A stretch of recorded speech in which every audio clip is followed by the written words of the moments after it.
Hello, ladies and gentlemen. Mike Vonbeardingham here, and today I am joined with. I've just learnt how to pronounce her name, and it is an awesome pronunciation. I am joined by Chalyce S. That is a splendid name. I salute you. Still should salute my mom. Well done, Mum. Great name. Okay, so first thing, thank you for joining me and joining us. Atta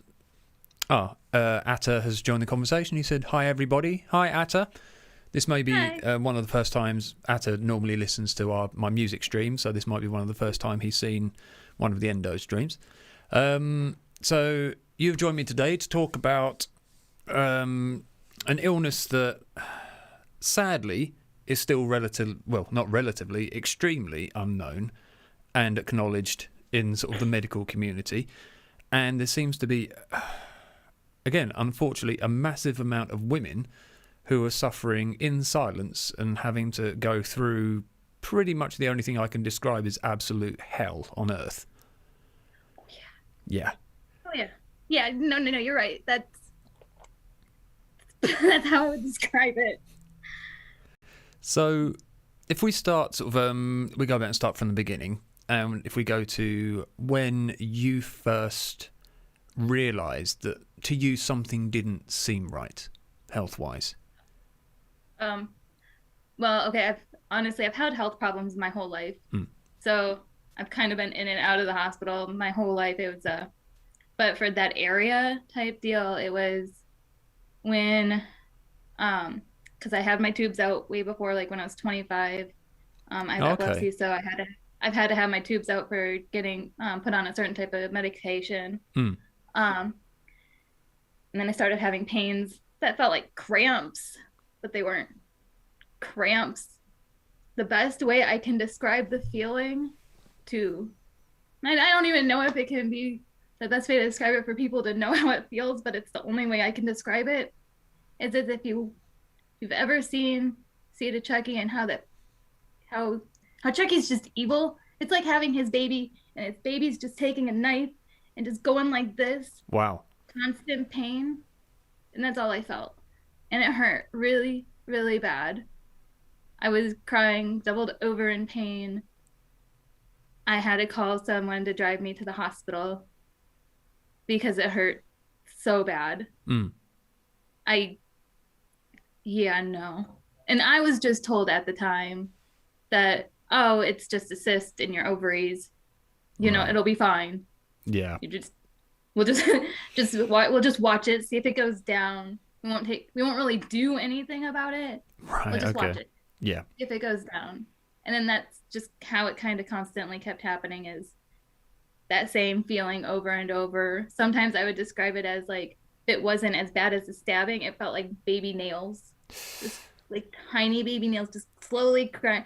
Like and I'm gonna stand up and show people. It's this area. It really hurts. It's just Mm.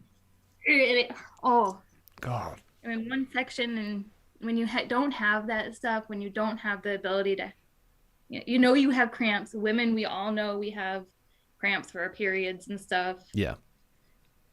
It's just, the difference between cramps and something feeling like it's trying to claw the way out of you.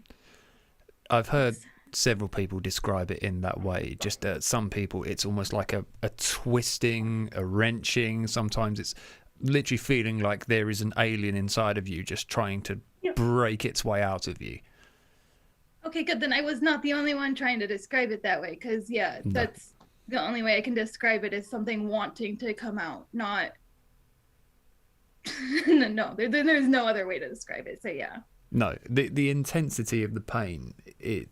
I've just heard friends of mine who have just been collapsed on the floor, just wanting to die because the pain is just so excruciating. And I mean, so what age? Yeah, What age was this? So you said you had your tubes out, I've had my tubes out at 25. 25. Yep, and then I started noticing pain like this, the PCOS pain, which they told me was just PCOS pain. That was a couple years after that. And then about what, 29, is when that's when it started getting really bad. Mm. Well, 28, 29, I was around there. At Okay. the end, I'm gonna let you know it's quite a blur when you have constant pain every day.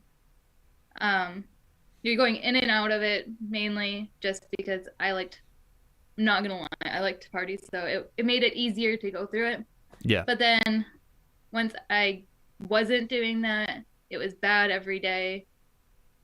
I was at the hospital more times than not when it got so bad to the point I wasn't walking on my leg. I had yelled at my boyfriend as I was living with him, and I yelled at him and I told him he could chop off my fucking leg. Sorry for my language, No, swear away. but that's literally what I told him. He could chop off my fucking leg. I didn't care anymore. God. I I didn't care. I didn't want it anymore. I didn't know what to do. I'm like, there's something wrong. I'm not a liar. I'm like, when it comes to pain in my body, I know when something's wrong. We This had been going in and out of hospitals being told that either, it was a PCOS or it was nothing, or, they don't know what's going on with me. Yeah. Oh, it's just it's really heavy. The ones we always used to hear was, oh, it's just really heavy periods, or they'd say Yeah, things see, things I along wasn't those lines. I wasn't having periods or anything Yeah. anymore. And that wasn't even because of my tubes. That was just because of my other health problems. Mm. So I was used to not having periods. I wasn't used to having, you know, wanting to chop off my leg. Me and my boyfriend literally got in a physical, well, not physical, just because I couldn't get up off my leg. Um, I was yelling at him so bad that the cops came to the apartment. Wow. And I don't know if you'll like me saying this, but it did happen, where I yelled at him. I wanted him to take me to the hospital. I'm like, I need you to fucking take me to the hospital. I was screaming at the top of my lungs. I remember the exact day and when it happened. And we I was yelling at him. I needed to go to the hospital. I hurt so bad. The It was around his birthday too. So like there's two different incidences that happened. One was like right before his birthday. I want him to take me to the hospital. Cops came. Because the neighbors called the cops. They thought he was like abusing me. Right. Okay. So sorry. I'm like, sorry it's so long. I can't believe it in my own mind sometimes how bad this happened and how bad it was. Because I've never had pain that bad. But yeah. So the cops were called because the neighbors thought he was abusing me. So I was telling him to stop. He needs to fucking take me to the hospital. Fuck him. All the swearing I could get out. And sorry to my family for doing all that.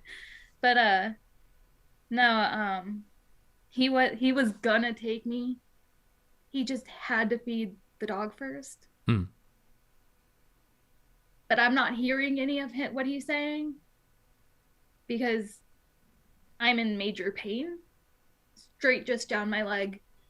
I can't think of anything else. I don't want to hear anything he has to say. Doesn't matter what he has to say. He could have said, I'm grabbing my keys right now.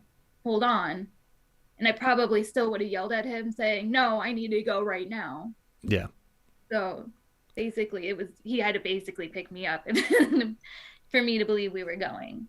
Yeah, that's why the neighbors were called in. It almost sounds that kind of mindset of when a woman's giving birth, and it's that's where you're just experiencing pain that you've never experienced before at all in your life, and you're just screaming for either somebody to make it stop, or you're just at your wit's end. There's only a certain point a human mind can handle pain, and so yeah, I think you're forgiven for I've never given birth either, so I feel bad for all the ladies who have given birth because I can't even compare it to that. And that's also the problem with endo, is it can take away that ability. Yeah. And that's where I've ended up. Because, like, in the beginning, it started with just leg pain, me just wanting a leg gone. At this point, not gonna lie, I kind of wished I would have just.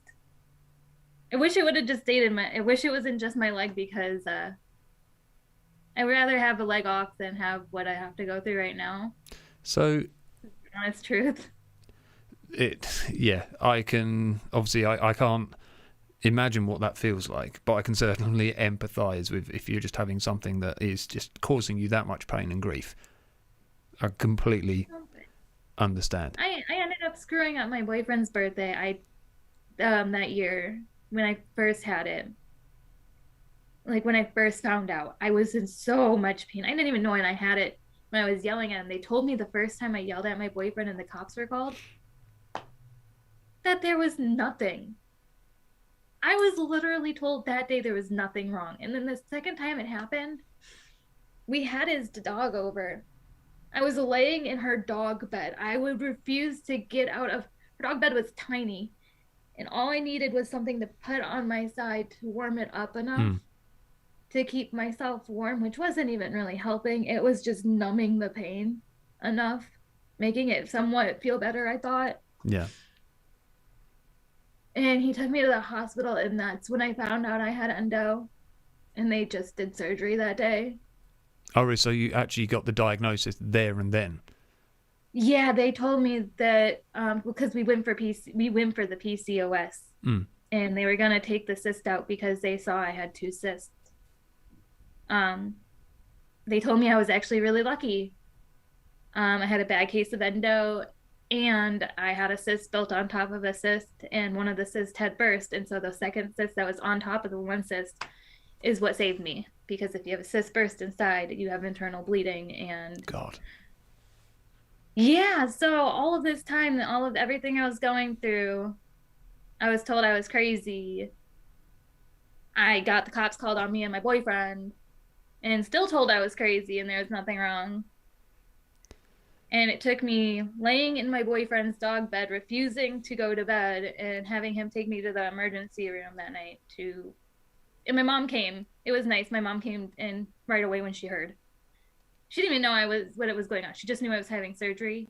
And got me something, and then like got me a nice little cup, and yeah. So what was your family's, from when you first started experiencing this, how was your sort of family and friends' responses to the pain you were going through? I go through a lot of different problems, like I said. So some family some family didn't even know. My grandmother was sympathetic. My mom was there. She was sympathetic towards it too. She understands that I go through a lot of different issues and I can't help it. Yeah. I don't see other family, so I guess it didn't really think to tell them. My best friend was there. I felt bad. I guess I really didn't think to ask them. Is there an element, and I know this from somebody I know who she suffers with a lot of health issues as well, and unfortunately the endo for her is kind of almost lumped in. I think there's a problem. If you suffer with a lot of health issues throughout your life, people kind of become accustomed to it. And they sort of, when you try to talk about it, say, like, look, this is bad, they say, oh, you're just ill again. They sort of... That's kind of how it feels. It's just, if you tell them you have something, it's you're just got another issue. Yeah. So of course if you already have tons of issues, you feel like the person that's, oh, of course, you just got one more thing wrong with you. What else? What else is new with you? Yeah, just one to add to the collection. Of course, you're just because you have something with you. Yeah, just add another one to the collection. You know, it's It feels like they think that we just go through a book and we like pick it out and we're like, that one sounds great now. I'm tired of the one I have, but now I feel like this is what really is going to spice up my life. Yeah, I think they can't sort of appreciate the fact of that. Okay, dealing with everything I'm already dealing with at the moment is bad enough. So every time, I'm not adding these for fun. Every time one of these is added to the situation, my life gets worse. It gets a lot more complicated, yeah. Yeah, and you're dealing with levels of pain that, again, most people in their life will never experience. Oh, and by the way, thank you to I'm not gonna. Atta Atta, for yeah. the. Yep, for thank you for the sorry. Um, that I'm going through the traumas. I don't consider them major traumas, I guess. I consider them obstacles and I gotta get around at this point. I gotta go through Yeah. one of the two. So Thank you. so after your diagnosis, then you said they operated on you there and then. So what was the extent of the endo? What did they have to remove? Um, not even really sure. He told me that there was like black stuff they had to remove from my uterus. Okay. So that's what I knew. Yeah. Is that they were removed because me and my boyfriend knew that we were going in for a PCOS, like an ovary type situation. They were going to remove half of my ovary because of that. Mm. And then when they were doing the ovary removal, that's when he told me about the endo. Yeah. So just because it was attached, and so I don't know, he just told me that I had black stuff attached. I Yeah. never saw a picture. I didn't know. I never saw it. It Just black stuff attached. The only thing I've ever seen of my endo for picture wise is 3 dots on my lining. And that's what I've seen after the surgery now. From what I've been told by other people I've interviewed, is yeah, you basically various things will fuse to each other with endo tissue. So you get one of my friends, she would, if she tried to go down the gym, where she moved, literally the endo tissue and things were tearing as she tried to exercise and things along those lines. It can, inner organs like will fuse into your bowel, it's just the whole thing is just horrible, and especially Yeah, when they just told me it's basically attaching itself to everything in your. yeah. That was on my uterus. That's what they told me in my uterus and lining area, and to me that just doesn't sound good in general. No. So No, I've it certainly isn't. already had many problems down there. I am not okay with hearing more about the fact that I have more problems down there. Yeah, that's completely understandable. So where did you go after you came out of hospital? So did the surgery help, or did things start to get worse? Well, I did the surgery and I got a major part of the endo out. I got the cyst out. I had my left ovary out now. They let me keep my right ovary because nothing was wrong with it. Okay. And I went home and I went back to with me and my boyfriend, our home apartment, and it was okay for a little bit, but then the pain for my leg started coming back slowly, but not real slow, I guess. Like after the surgery, I was okay, and then the next thing I know, I was like feeling the pain, and then it started getting quicker, and it was just not good. I wasn't being able to walk on my leg again. I told my boyfriend I can't handle this pain anymore. I had in January, I had to have another surgery done, and this is the most painful one because I had to make this decision quick. They don't give you a lot of time, No. by the way, to make these decisions.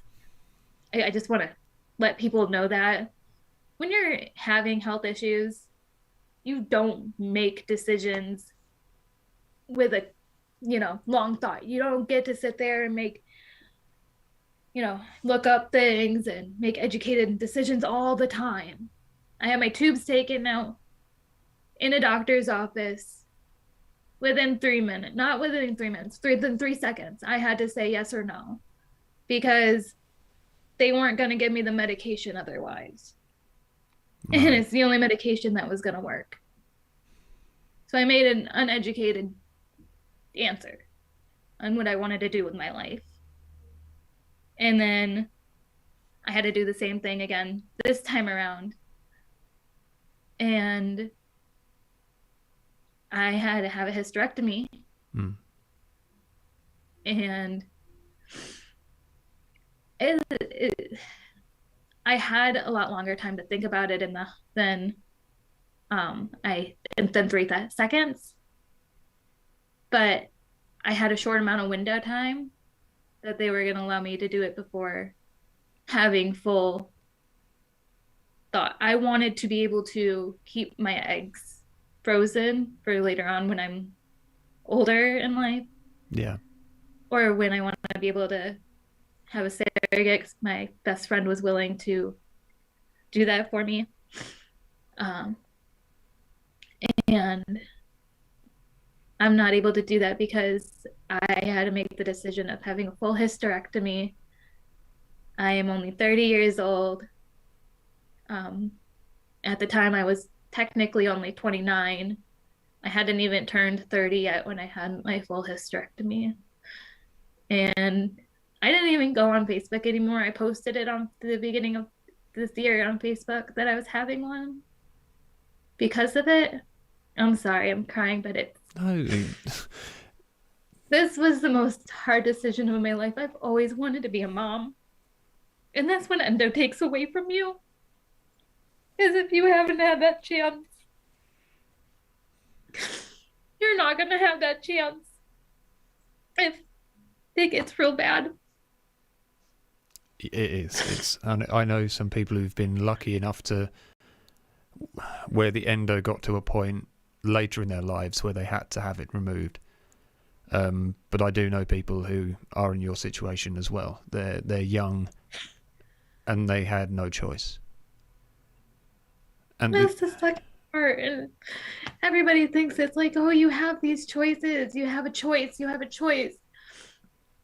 no, What type of a choice are you? Is it a life where you live in pain and then you go and you try to have children, which, by the way, can also end up with these issues that you have? It's not like you're not passing it on. It's somewhere down in your history. It's how it comes. So At has asked, the hardest part is to try and adapt to all these things, isn't it? So how have you managed to? Obviously, we can see this is incredibly traumatic for you. You know, it's we don't have to. Well, I'm still going through the ending part of my whole surgery because it makes you go through what the hysterectomy is. It's not. See, that's the thing. Endo doesn't just end when you get the endo taken out. It goes with the No. after effects, which for me the after effects was I have to have a hysterectomy, and then the hysterectomy ends up being now I have menopause. I'm 30 years old and I have medically induced menopause. I'm going through it at the same time my mother is. Like, Yeah. it's weird, and I can sympathize with her on the same level, but I'm not allowed to take the medicine you see, that the herbal medicine that people are using now that Walmart you can buy. I had to ask my doctor for medication. I had to wait. My hormones were completely unbalanced. I was a crazy lady, and I lost people in my life because of it, because some people didn't even know I was going through this in my life. So they just thought I was a crazy person. Well, the thing is, it's what you're saying has been mirrored by other guests I've had, and they say when you're going through all of this and you're going through this level of pain, you're going through this level of trauma, it does change who you are, and it's completely understandable. You're not going to be a rational, sound mind when you are being hit with one thing after another, emotionally, physically. Everything you're going through is a huge trauma, and a drastic change in your life, especially as you said, having a hysterectomy at 30 is a colossal deal to have to try and just get your head around. So, And it's not even just having it, it's the emotional effects of it. People my age, I had to literally shut down my Facebook because of people my age having kids. yeah, And me having to see it. Social media these days has made it harder to be able to connect to my friends that way. it rubs salt in the wound, doesn't it? Yeah, basically, it's kind of like, hey, I know you had this big problem you went through, but look at how cute my kids are. Look at my kids are turning this old. Look at. And it's like, great. That's fantastic. And I just have to sit there and smile and pretend it's all okay and that their lives are fantastic and that I'm just gonna push through it and everything's gonna be a-okay. And I'm totally fine with not having kids when that's my whole life. Have you had any thoughts of like adoption and going along those lines? That was one of the things that me and my boyfriend, and I know it sounds weird to a lot of people, probably that if a lot of people are listening, like to anybody who is listening, honestly, it probably sounds weird. I have thought about me and my boyfriend did talk about right away the sorry It's okay. about fostering. Yeah. I didn't I would like to adopt, but I would like to foster as well. Okay. Because I want to help kids who have gone through a lot of struggles in their life. Yeah. And those are normally the ones that are going through foster homes. If you listen to a lot of stories, the foster home kids are the ones that had those struggles, who didn't have someone who really loved them, who didn't really want them. You don't have to, I feel like fostering is more of a, hey, I'm going to be here during that time. If you want to be with me, I'll adopt you in the end. And it's kind of my plan. It's a good plan. I think I have to get past this part first, so I know that. Yeah. But no, there's a lot of kids out there who could do with. I've known people go through the fostering system. I know people have gone through the care system, and I've known some success stories and I've known some horror stories, unfortunately, because they've been placed with the wrong foster parents or foster parents who just haven't cared, haven't given them the time, the emotional support they need. So having someone, good people to foster is a godsend, I think, in this world. It's harder. I've looked up how to adopt before when I had my tubes taken out. I wanted to do it with my ex-husband. We were going to adopt. And it's a lot harder to adopt than it is to foster. Really? You can get, yeah. You have to go through a whole lot, huge system just to adopt than to foster. So I'd rather go and foster and then adopt the child. So that way that we had the ability to meet each other and have that moment. Yeah. And kind of like when you're, I don't want to say it this way, but when you go pick out an animal and you let them bond with you. Yeah, I can understand that type of thing. I don't mean to say a child is like an animal, because they're not. A child is on a totally different level, and I know that. And trust me, I treated my fake baby dolls that way, because to me they were human. So when I was a kid, so no, but I want them to be able to choose that relationship with me, then force it and be like, hey, I'm adopting you because they paid so much money. No, I get what you mean. Yeah, then it becomes, I suppose it's a more, what's the word? A mutual emotional contract in a way, isn't it? It's a case of, I'm looking after you, and now you have the choice. Would you like me to be your parent? Have I won you over? Have I, rather than, as you say, bang, you're mine now. It's sort of a... Well, that's how I feel sometimes. But yeah, no. Also, I just like the fact that I can help out so many more children throughout their lives. And since I can't have any, I'm going to help out as many as I can. Sounds like a splendid idea. So... How, for you now, how do you cope with things on a day-to-day basis? Because everyone has to develop some kind of coping strategies when dealing with things like this. So how do you get by? Yeah. So I do want to say that, because the fact that Etta is like, oh, you need to be more positive. I am positive. Normally I'm a lot more positive. I have focused a lot more positive things. I'm trying to get through school. Because I didn't do that when I was younger. So I do suggest everybody stay in school when they're in high school, because I left 4 months out and that was a horrible idea. And Now I'm doing high school now, so that's what I'm focusing on because I can actually get my high school diploma, my real one. And that's what I want is my real high school diploma. Okay. So I'm focusing on that. I'm focusing on getting a better job after that. I know what job I want, what that I want to go to college for. So I kind of just have goals set up for myself. Yeah. To be able to push myself to that level. Otherwise, I'm not. Every time I stop doing that, every time I allow myself that little bit of a break to um, cry and forget, like basically allow myself to absorb myself in that self pity.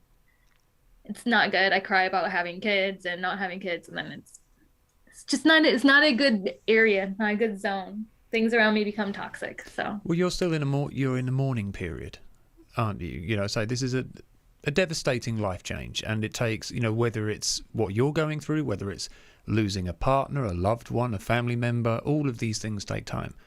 And when you've gone through traumas of that level, a lot of the future is basically trying to keep your mind occupied to take you away from the negativity that follows with that. So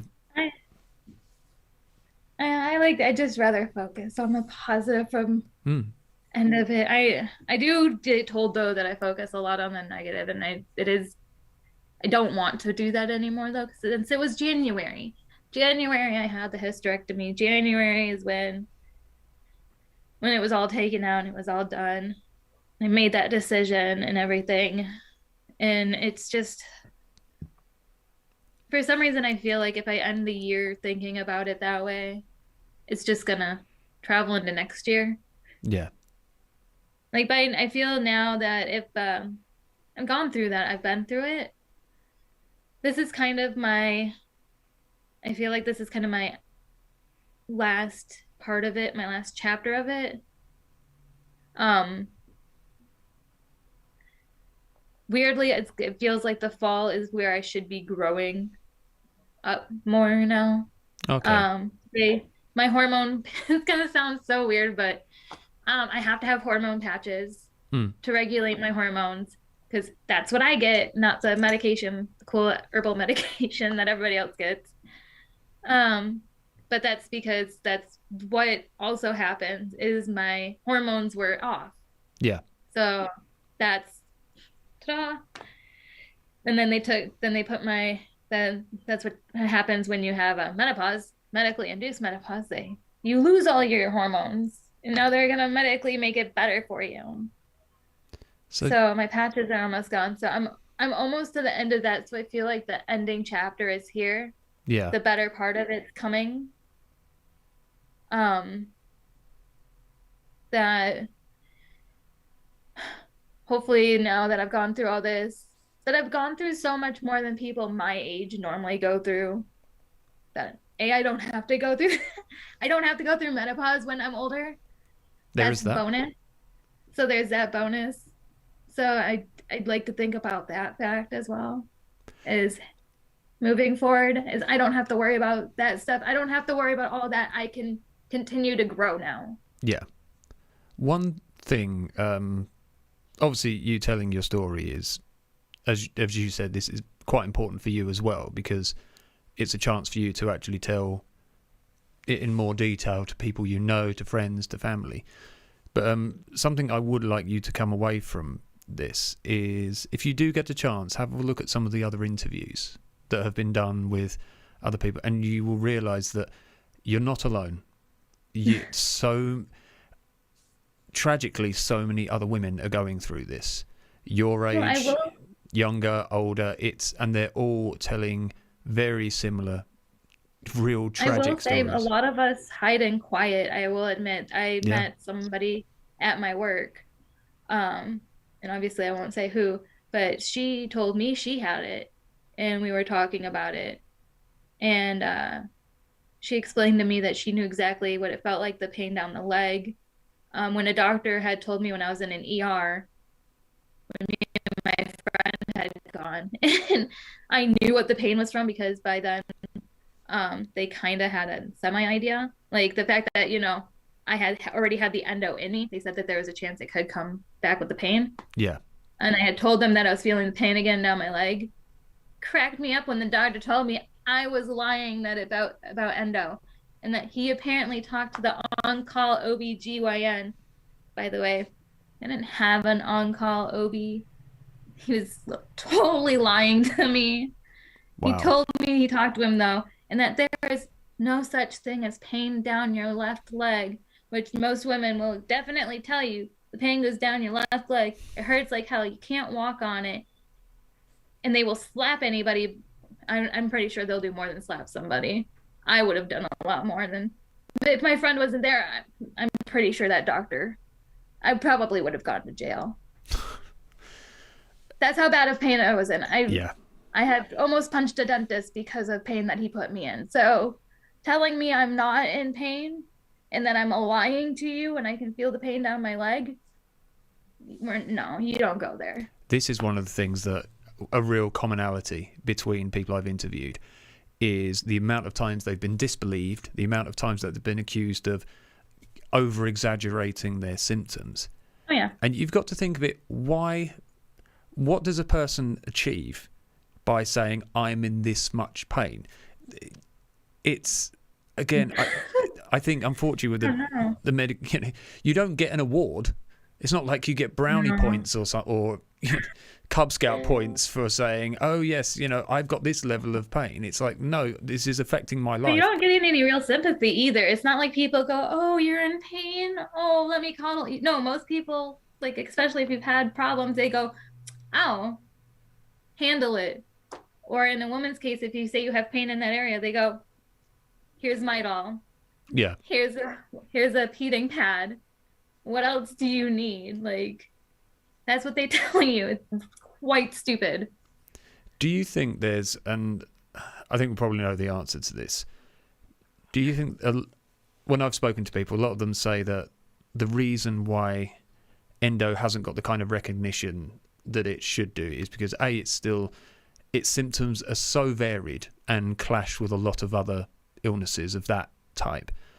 And so therefore also a lot of it is still very unknown. But do you think a lot of it comes from the fact of it's women who are suffering with this, and therefore it's not taken, there's still that element of sexism where women are kind of, oh, you women, you have all these problems already, so, what are you complaining about? I guess to me, I don't want to say yes, but kind of. It depends on the doctor, okay? Yeah. There's some doctors that aren't sexist. And I know because I've been around those doctors. Those doctors I will always go to. I love those doctors. There's doctors I will refuse to have around me because they are sexist. And yeah, they have literally told me that it's because I'm in cramps. Like the one doctor I told you that said he went to an OB, and I know he fucking didn't. Yeah. Because I went to my OB and she goes, there's never an OB on call there. So I had confirmation from my own OB, who also had originally told me that I could end up having shooting pain down my leg, and if it happens, let her know. Mm. So, and yeah, there's been a lot of stories. So it depends on the type of doctor. Nowadays, the newer doctors, I feel, aren't as sexist. Mm. Because we have that open communication about, the Black rights, the women rights, and all of that. And we're all trying to be more equal. Yeah.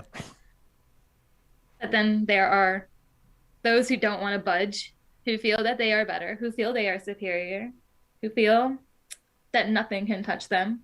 I know people like that. Yeah.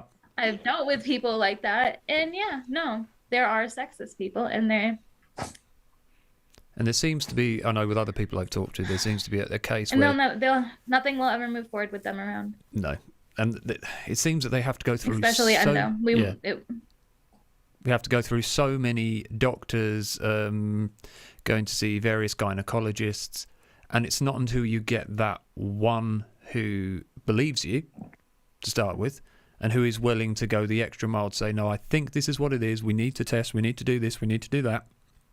And so many people I know it's taken them 10 years to even get a diagnosis. You know, and that's 10 years of being told you're making it up. It's something else. It's this, it's that. It's being given a list of things and just saying, no, that's perfectly normal. It's this, that, and the other. No, it's not. It's not normal. I can tell you, feeling like my innards are being turned out, inside out, is not normal. And it is amazing what hoops people have to jump through just to try and get some kind of acknowledgement of what they're experiencing. I literally had to go through all the way up to from little pain, which it could have been stopped at that time, to having to have basically me crying on the floor, telling my boyfriend to just go. I told him he didn't even have to go to the hospital. He could just chop my leg off. I was fine with that. I told him I would cut my leg off if he wasn't going to take me to the hospital. Yeah. Like, that's how come I had to be believed. It was so dumb. Like, and waking up to being told that you have that problem, like going in for one thing, coming out for another. Yeah. Oh, it's a huge thing to have to do with. Like, I can't believe we went in there for that and you came out with more issues. He's like, and that's what you've had this whole time. He's like, that's what the doctor said. He's like, it wasn't even the PCOS that it was causing. No. And I'm like, so I had to be opened up. I'm like, this is not, no. So how does your boyfriend deal with it? I presume he's quite supportive. Obviously, having been through it, seeing what you're going through. Okay, if you had asked me at a different time, I probably would have told you, I'm sorry, baby, I love you. I would have told you. Well, he knows, but I feel bad for sharing it. But I would have told you, he's a fucking asshole. I can't believe he's being a total douche. Like, what the hell? He doesn't know what the fuck I'm going through. Like, ow, it hurts me, and he's acting like it's all him. That's what I would have told you. Okay. Literally have told my family that, like, was like, he acts like it's all just him going through it, and he doesn't know what I'm going through. I've took a lot of deep thought about that and looked outward. I thought about the fact that he's dealing with the outside version of this. Yeah. So no, he doesn't know the pain I'm in. And he can only try to imagine. And he probably doesn't like the fact that I've screamed at him a billion times or have had the cops called on us because I screamed at him. And I did clarify with the cops, by the way. It was me yelling. And I told them they can go the fuck away and they don't need my fucking number or nothing like that. Yeah. I was like, I just needed to go to the fucking hospital. Leave us alone. Yeah. Like, it wasn't him. He's not a horrible person. Because he's not. He's a lovely person. But I took a lot of thought about it. He's dealt with this much better than I have.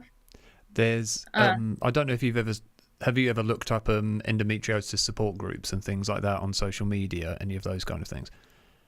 Yes, I have. I'm weird. I'll post on there once in a while. But to me, I feel so alienated from support groups in general. Because I have all those other things going on in my life that are included, and at times when I hear other people's stories, it's just hard for me to relate at all. Oh, okay. Because I have, I'm sorry. It's okay. I have all of these other issues. It's like one thing's just leading into another. So I don't have time to really process half of that stuff. Yeah. Not gonna lie. When I process it finally, normally I'm at the ending of going through it. So, or I'm in all of a sudden what are they calling it now? A glow up, where you are finding yourself type phase. Yeah. That's normally when I start processing it all and realizing, oh, crap. So well, I know there's support groups out there, and I joined them. I read them once in a while. I just don't. No, that's fair. actively. The only reason I brought them up is that they're an interesting thing to observe. One of the things that you do notice, they talk about their relationships and things, and obviously they're saying that my partner doesn't understand and etc. And how a lot of the time couples break up because of the strain that the endo does put on the relationship. And you can, from a partner's point of view, as you say, when you actually deeply think about it, if you're not going through that, there's only so much another human being can empathize and understand what another human being is going through. So, and if you're on the receiving end of that person's moods, their, whether it's their temper, their screaming, everything that they're going through, when you're just the recipient of that and you haven't got the pain they're experiencing as something that you can sort of... Sorry, you guys are coming with me to go get my charger. No worries. Yeah, so if you're that partner, and you're experiencing all this from your partner, but because you haven't got the pain, you can't relate it in the correct way. So it's understandable how people would struggle while being... Well, I'm not going to say that me and my boyfriend haven't broken up. Like, we've done our fair share of breaking up, getting back together. The only reason we get back together, though, is because I refuse to believe that that in the end of this all, he's not going to be there with me. Because, well, the way I see it is, this is my bad time. Yeah. When am I ever going to have any other time than right now? Like, if he's not going to be there through me right now, there with me right now, he's not going to be there at all. And he has taken me to the hospital. He has dealt with my screaming, my yelling. He has yelled at me and everything. He'll probably hate me for saying this part too, but it's true. He's kicked me out. I've actually moved out. I live on my own right now because of the yelling and screaming between us two. Okay. But because I know, and he knows, I think, and I really hope he knows. I think he got it now. But we can't live together while I'm going through this. I am too much emotional. I already have emotional problems, and then on top of with all of this issues, it's a horrible mix. I need to be able to go through those emotions, process those emotions by myself, and then spend time with him when I can. See that, but that's really good though. The fact of that you have that self-awareness. A lot of people don't, and when they're going through this absolutely horrible situation, it's a daily occurrence that they have to go through. To be able to, even when you're going through that kind of pain and the experiences you are, to still have that external awareness and be able to think like that is really commendable. So, you should be pretty chuffed with yourself that you are able to do that. So, well done. Yeah. Thanks. Yeah, I mean, I gotta give him props. He's the one that sits there and deals with the yelling and is like, all right, well, at least I know, hey, like, you're going through some issues this year. It's been kind of tough. So we'll regroup. We'll talk about it. We'll try this out. He's got much as a part of this in me as I do. So, well, there's been talks with other people about this where it's taken a lot of the time their partners just haven't understood what their partner is going through, and it takes maybe when they talk about an operation they've been through, it gets to a level where all of a sudden it clicks and the partner's like, oh, okay, this is for real, this is serious, this is something that is you are going through that is really hardcore. And again, it's just a lot of the time they just don't understand, and having that dialogue. I think it helps. Well, I think it also helps that my boyfriend has 2 doctors in his family now. That helps. To go talk to, so he's able to ask them questions, which he ends up finding out more information about things now for me than I end up trying to find out, just because I'm tired. Yeah. Honestly, I'm tired of hearing more about like trying to figure out more about what I could do for Mando. Like I haven't, I want to just go and do things with my life. Like that's how I feel.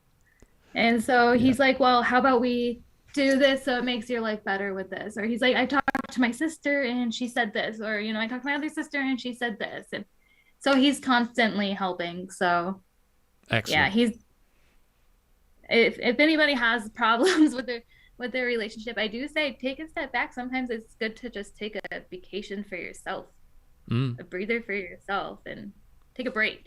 Not break up. Take a break. Take a breather. Have some alone time. Just, Yeah, step back. okay. Because sometimes you Contemplate. do that. But Yes. one of the things when talking about those endo support groups I was going to come on to, which actually ties in really well with what you just said, is that they do tend to support each other, but then what happens is it tends to turn into a kind of a maelstrom of negativity, and there seems to be very little positive about trying to keep each other and say, what about trying this, what about this, trying to impart positive information on each other. It does tend to become a bit of a woe is me fest, and that's Well, not, that's sort of if not you good. look through the comments, oh, I'm sorry. If you No. look through the comments, it's hard to find those. Like there's a mix of positive and negative comments along with it. Mm. And like I said, it's just tiring. It's not. It's better to not just go on a support group. I'm sorry to say this. No, I agree. I suggest finding out information. I encourage people finding out information. Yes, I encourage people going face to face support groups. Mm. That's what I support because then you're face to face. You are in a group of people. You are talking. If you are going to do a support group, have it be face to face because then you're more willing to be positive. You're not willing to write down your negative because when you're online, Yeah. you're most likely alone. You're most likely in a negative state. I know I didn't go on the social media things, support groups, until I was feeling negative about myself and bad about myself. And then like, oh, well, other people probably feel bad about themselves too. Like, let me go check out how bad people feel.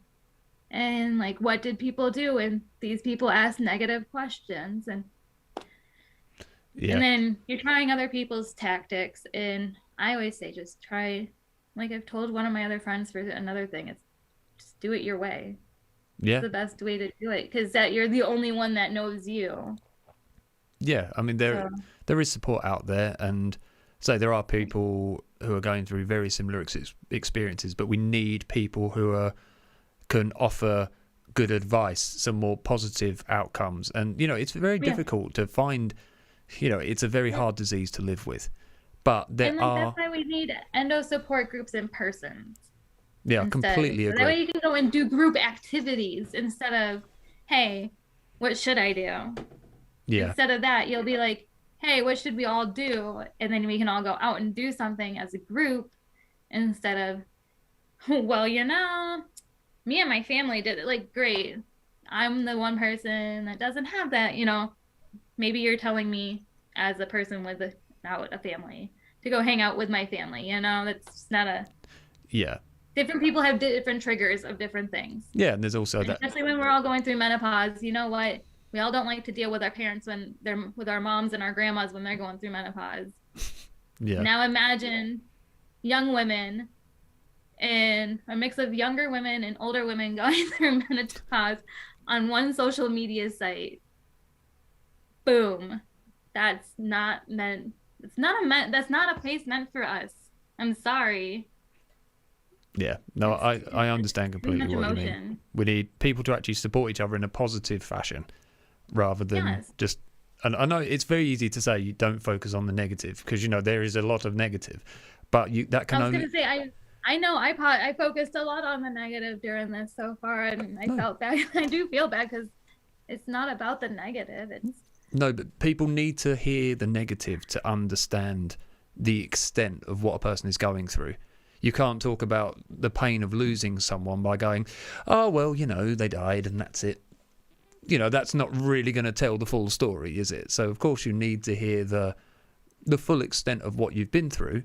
But then again, you can look to the future and say, as Atta said, do these programs help you for a cure? What is the role of this conversation? Well, you hope the role of this conversation is A, to spread awareness to people so that people can...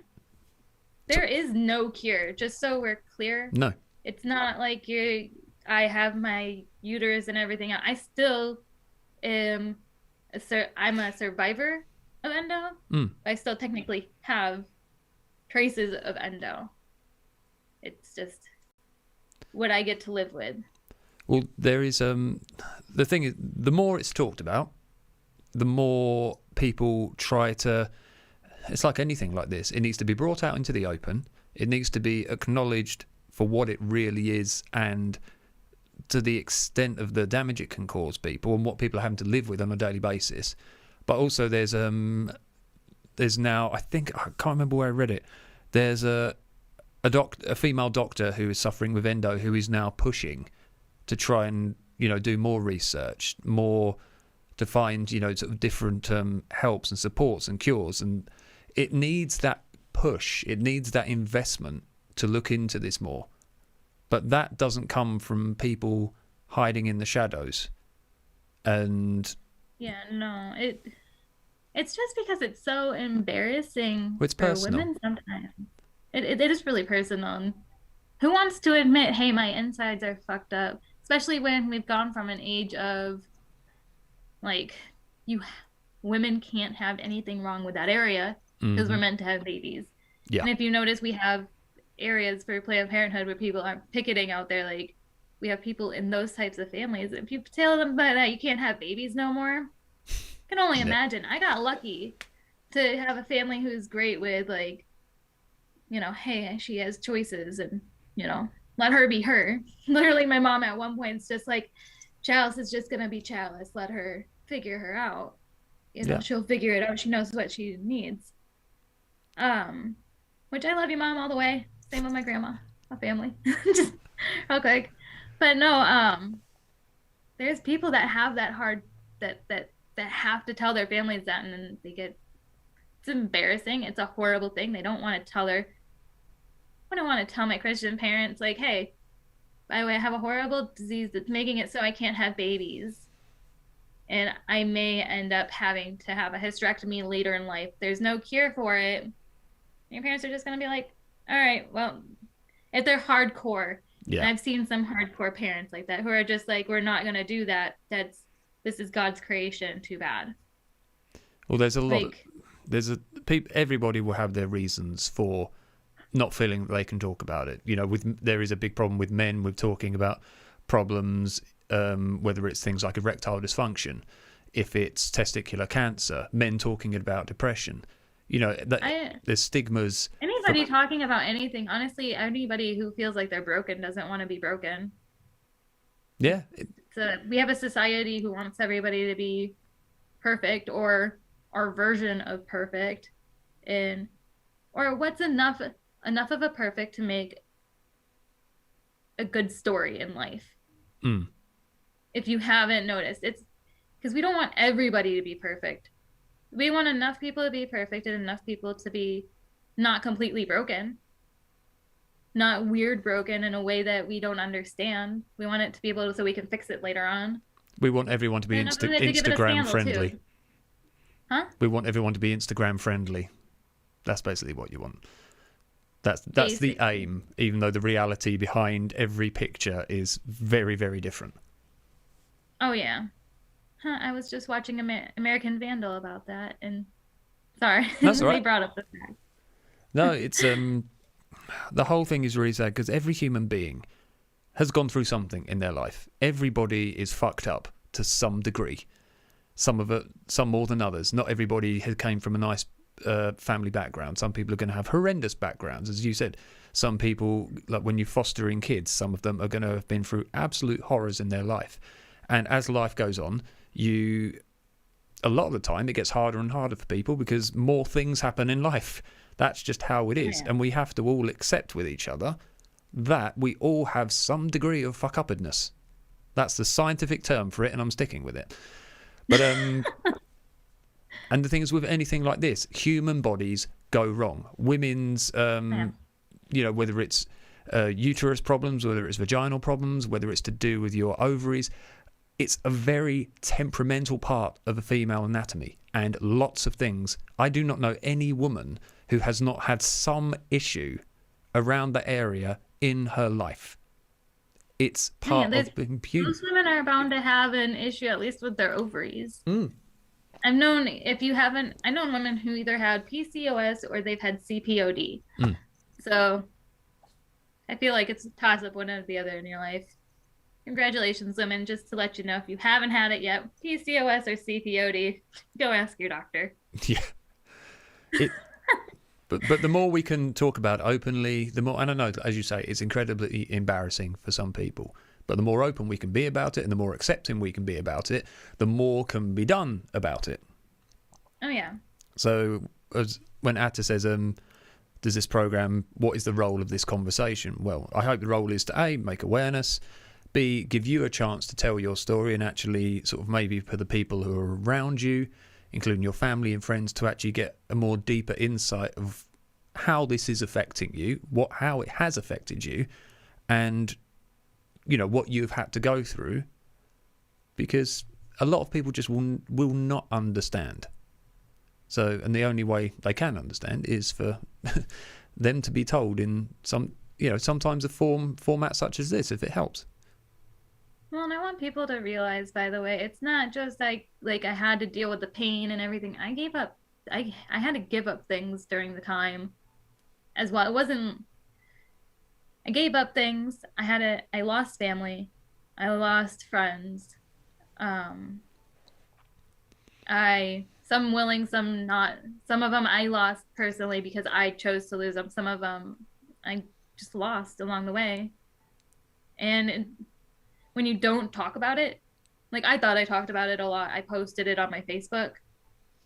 But you have to actually be willing to talk about it. Yeah. And tell everybody that you know about it and not be afraid to be like, oh, I am that person with this because, and if people are like, hey, well, you're just a person with another problem, well, then guess what? I guess they'll never understand. They'll never get it. Those will be the people that will never get that. That's just the way life is, and It's okay to be sympathetic with those people. Yeah, and you're very fortunate if you don't get it, and you never have to be, because basically, if you don't have to go through anything like this in your life, you are one of the very lucky bastards in life, because so many things can happen to so many people, and you've just got to hope that when you need someone to support you when you're going through a really tough time, that they're going to give you a bit more sympathy and support than maybe you did to them. Well, and always I do suggest to the people who are going through the relationship part of it, I do want people to realize they both need, on both ends, they need to work together on it and talk. The woman needs to be more open on, hey, this is what's going on. Because my boyfriend keeps telling me it's communication. I need to be more open. I don't want to sound like a wuss. And no, I don't know if it's just me, but I don't want to sound like a wuss when I go, well, I have pains. I'm still going through pain. Like, shit happens. We need to be more open. I need to be more open with my boyfriend, obviously, and let him know when I'm going through pains, when I'm dealing with stuff, when he's more willing to tell me about how he's feeling about it and if he can handle it or not. Like, they also have to be willing. You can't force them to be like willing to accept this now. Like, sometimes it is too hard and it is too much. Yeah, unfortunately. That's when people tend to leave your life, and that's okay. Yeah, I mean, friendships and relationships are... You're going to grow from it a lot more stronger. Yeah, friendships and relationships, they are voluntary, aren't they, between each other? And people have the... Volume went away. Oh, sorry. Am I back? Am I here? I can't hear anything. The volume is gone.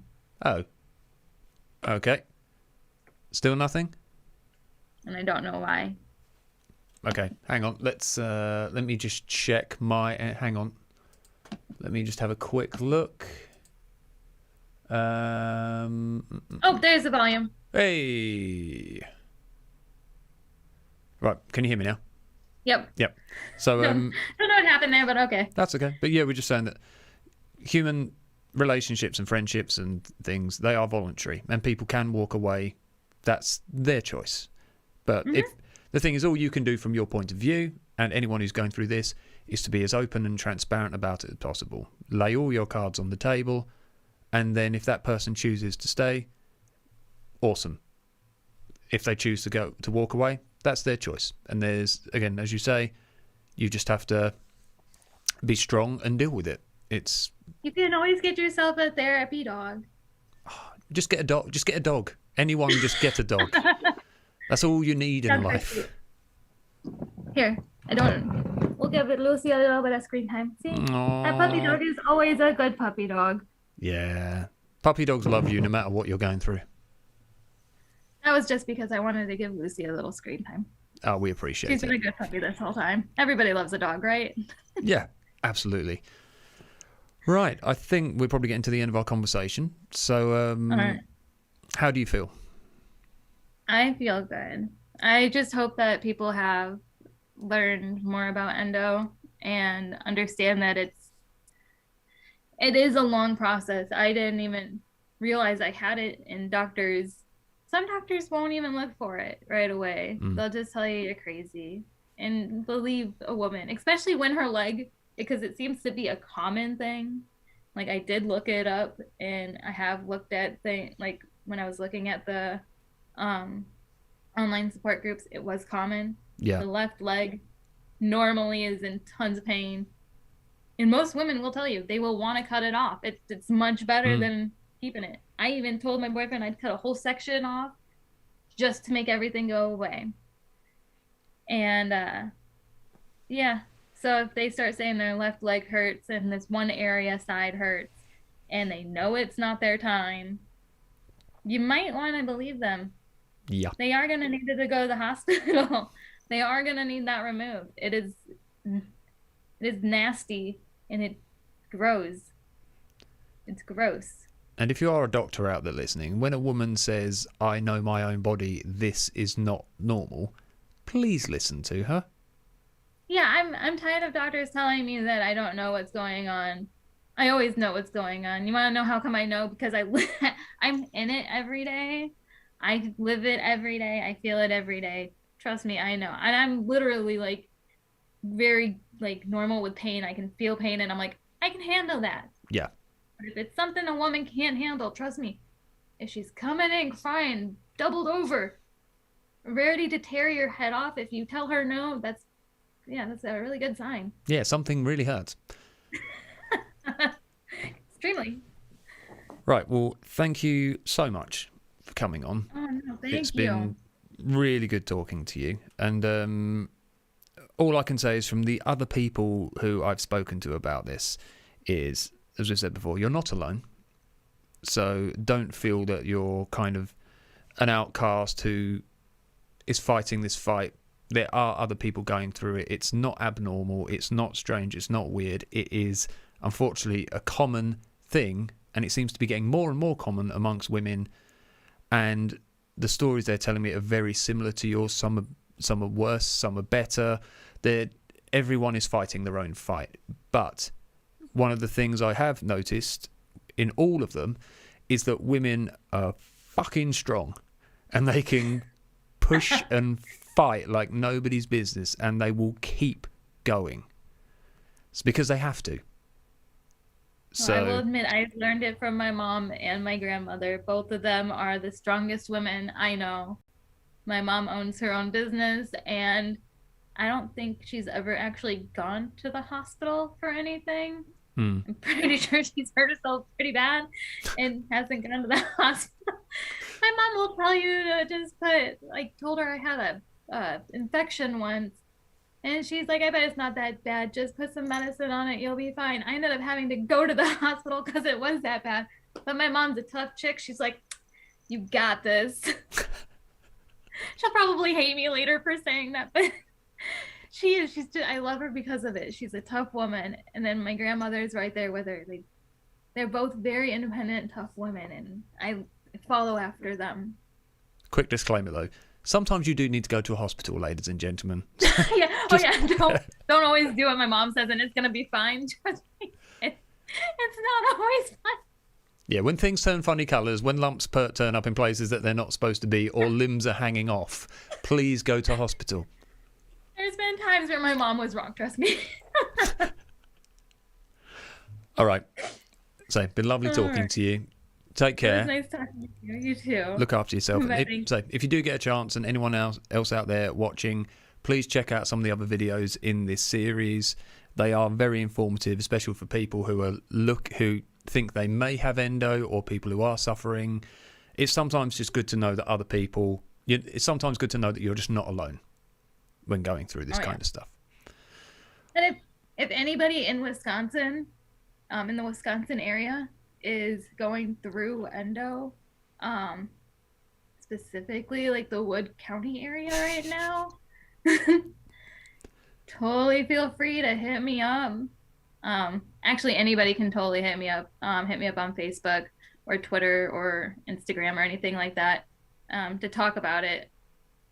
Positive though on it, like how we can make our lives better, because I don't really feel like talking negative. I don't have time for that anymore. No, you know what you're living. Let's look at the future. Let's look at what we can do. Let's make some positive changes, because there are a lot of changes that people will not necessarily think of that have helped people. You know, whether it's dietary changes, whether it's medicine changes. There are little things that sometimes that you just hear a little golden nugget of information from someone, like, let me try that, and it might make life just that little bit better.